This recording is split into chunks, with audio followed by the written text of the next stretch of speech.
ఈ దినము దేవుని వాగ్దానము, నీ సమస్త శత్రువులు నీ ఎదుట నుండి పారిపోవునట్లు చేసేదను.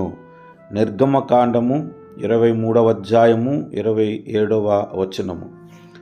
దేవుడు మన శత్రువులు మన ఎదుట నుండి పారిపోయినట్లు చేస్తానంటున్నాడు. ఒక్క శేషము కూడా ఉంచకుండా సమస్త శత్రువులు, ఎంతమంది శత్రువులు ఉంటే అంతమందిని కూడా పారిపోయేటట్లు చేస్తానంటున్నాడు. కనుక శత్రువు లేని మనిషి లోకంలో ఉండడు. క్రైస్తవులైన మనము, ప్రభువుని ఆరాధిస్తున్న మనకు అనేకమైన శత్రువులు ఉన్నారు. వారు మన ఎదుట నుండి పారిపోయినట్లు దేవుడు సహాయం చేస్తానంటున్నాడు. కనుక ఆయన్ని స్తుతిస్తూ ఆయన నామమున ప్రార్థిద్దాం. సమస్త శత్రువులను మా ఎదుట నుండి పారజేస్తున్నందులకు, పారిపోయినట్లు చేస్తున్నందులకు మీకు స్తుతులు అర్పిస్తున్నాము దేవా. శత్రువుల బారి నుండి మమ్మల్ని తప్పిస్తున్నావు, వారి మీద మాకు విజయమునిస్తున్నావు, వారిని మా ఎదుటి నుండి పారిపోయేటట్లు చేస్తున్నావు ప్రభువా. నీకు స్తోత్రాలు చెల్లిస్తూ ఉన్నాము.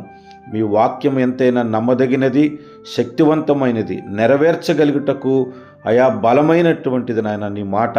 కనుక నీ మాటను నమ్మి స్తుతిస్తూ ప్రార్థిస్తున్నాం. మా శత్రువులు మా ఎదుటి నుండి పారిపోయినట్లు చేయమని యేసు నామమున ప్రార్థిస్తున్నాము పరమ తండ్రి. ఆమేన్.